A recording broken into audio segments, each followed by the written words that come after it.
Nous sommes à Strasbourg, plus précisément dans le quartier de la Neustadt, qui signifie en allemand « nouvelle ville » et qui est classé au patrimoine mondial de l'UNESCO depuis 2017.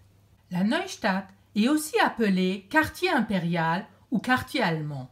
Effectivement, lorsque l'Alsace-Moselle est cédée à l'Allemagne après la guerre franco-prussienne de 1870, l'empereur Guillaume Ier d'Allemagne décide de faire de Strasbourg une vitrine.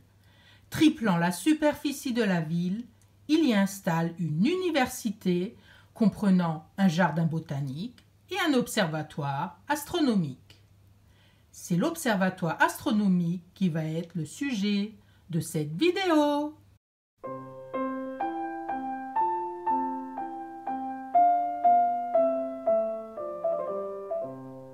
Pour venir visiter la grande coupole de l'Observatoire astronomique de Strasbourg, il faut s'adresser au planétarium. Nous arrivons au planétarium, au 13 rue de l'Observatoire. Il se situe au cœur de l'Observatoire astronomique, en bordure du jardin botanique. Nous allons visiter la grande coupole de l'Observatoire astronomique et découvrir un spectacle au planétarium.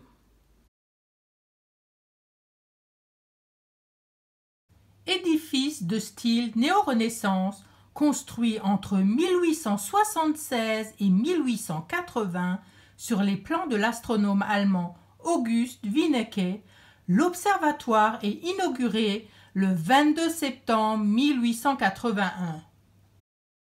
Il est constitué de 3 bâtiments. Une grande coupole, un bâtiment des salles méridiennes avec 2 coupoles, dont une des salles est aménagée depuis 1981 du planétarium, et un bâtiment à usage de bureaux et de résidence. Ils sont curieusement reliés entre eux par un couloir en forme de Y, couloir couvert pour se protéger des intempéries. Cet observatoire est en réalité le 3e observatoire de Strasbourg. Le premier observatoire de la ville de Strasbourg est construit en 1673 par Julius Reichelt, professeur de mathématiques, sur la tour de l'enceinte de la ville, située à gauche de l'entrée principale de l'hôpital civil. Bien que cet observatoire reste en fonction jusque vers 1825, il est officiellement désaffecté à la Révolution. Transformé en observatoire populaire, il sert alors à l'instruction des élèves et du public. Un deuxième observatoire est édifié en 1828 sur le toit des bâtiments de l'Académie, alors installé dans un ancien hospice pour enfants réaménagé à partir de 1826. Les bâtiments abritent aujourd'hui le lycée professionnel Jean-Frédéric Oberlin dans la rue de l'Académie. Les archives de la rue de l'Académie ayant brûlé lors de l'invasion allemande de 1870, il reste peu de traces des activités de ces 2 premiers observatoires. La grande coupole en fer de 9,2 mètres de diamètre et pesant 34 tonnes contient une lunette construite en 1877 qui est la plus grande d'Europe au moment de son installation et qui est aujourd'hui la 3e de France en taille, après celle de Meudon et Nice.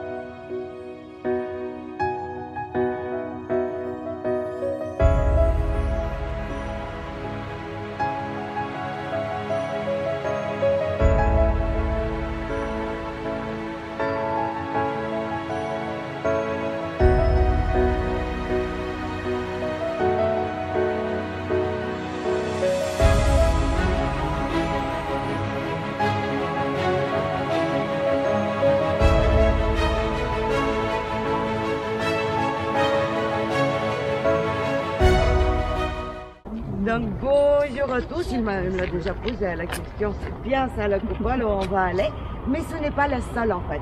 L'observatoire astronomique, ce n'est pas que cette coupole, c'est les 3 bâtiments que vous voyez qui sont liés par les couloirs. Alors un observatoire astronomique, vu l'âge de mon public, je demande quand même, est-ce que vous savez à quoi ça marche, comment ça marche, à quoi ça sert? Qu'est-ce qu'on fait dans un observatoire? Dis-moi. Très bien, on observe les étoiles, les astres, on les étudie. Donc les gens qui font ça s'appellent des astronomes. Et ici, l'Observatoire astronomique de Strasbourg, il existe depuis très longtemps. Ça fait très longtemps que ici, il y a des astronomes qui travaillent. Ça fait plus que, ou presque 140 ans. 140 ans, c'est vraiment beaucoup. Donc les papis de vos papis, ils n'étaient même pas des bébés. Ils n'étaient toujours pas nés. Quand ici, des astronomes ont décidé de faire de tout ce qui se faisait de plus beau à l'époque. Le plus beau observatoire de l'Europe. Et il faut savoir que en cette année, pour les grands, en 1881, ici on était en Allemagne. Ce sont les Allemands qui ont décidé de faire l'observatoire.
Voilà, donc ici quand on vient, on a vraiment l'impression de tomber dans un roman de Jules Verne. Tout est de l'époque, donc tout est de 1880, la lunette elle-même, mais aussi le portier et l'escalier mobile que vous voyez. Et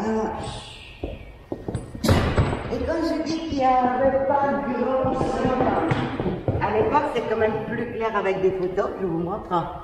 Vous voyez les 3 bâtiments, et ça c'est les premiers poussés des arbres dehors. Donc il y avait même des gens qui disaient qu'ils étaient trop loin de la ville ici. Mais bon, les astronomes savaient qu'avec la nouvelle université, il allait y avoir beaucoup trop de monde. Ils auraient préféré faire la coupole hors de la ville sur une colline.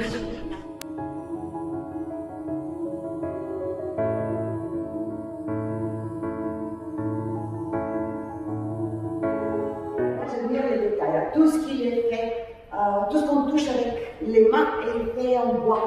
Comme ça, on n'a pas froid en main quand on monte ici l'hiver. Donc voilà, on peut la manipuler, les lunettes.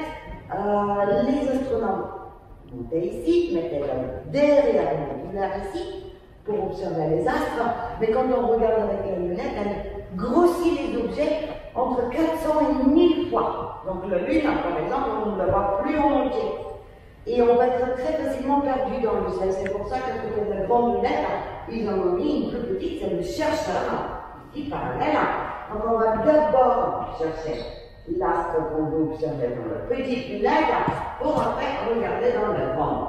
Mais bon, maintenant si je regarde, je vais rien voir pour plusieurs raisons. Déjà, il fait jour, c'est un peu comme le directeur, et surtout... C'est fermé? Mais oui, le toit il est fermé. Pour le côté jour, je ne peux rien faire, attendre. Par contre, je peux ouvrir le toit, je vais le faire. Cela fait du bruit, ne vous inquiétez pas. Le toit s'ouvre sur 1 mètre 60.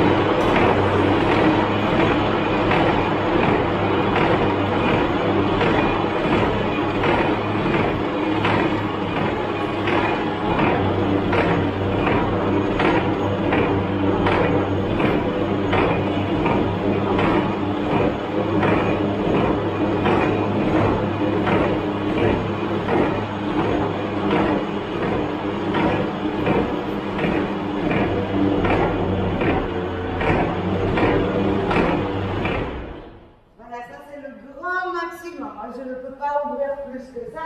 Et en plus, je triche un peu. Hein. J'appuie sur un bouton et c'est l'électricité qui fait le travail.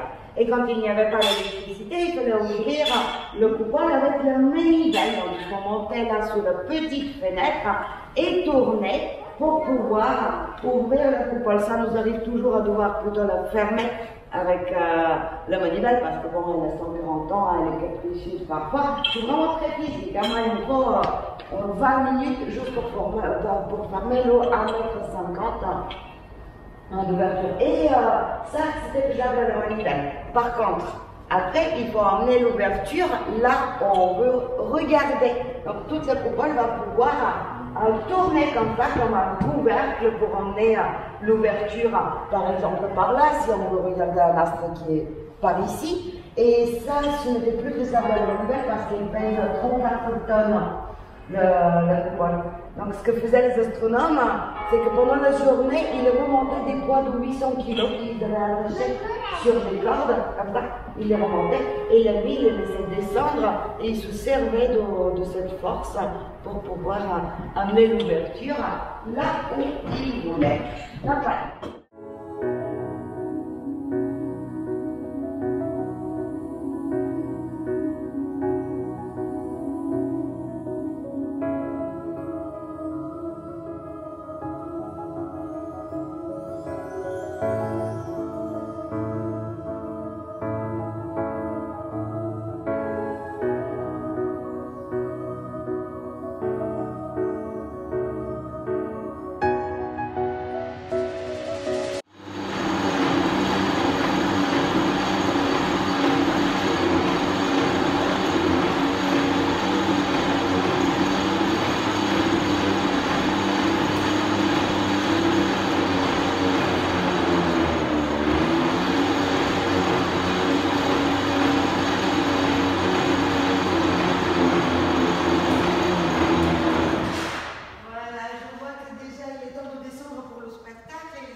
Pour les autres, ça se passe en haut. Donc, la salle, elle est vraiment absolument parfaite pour pouvoir projeter.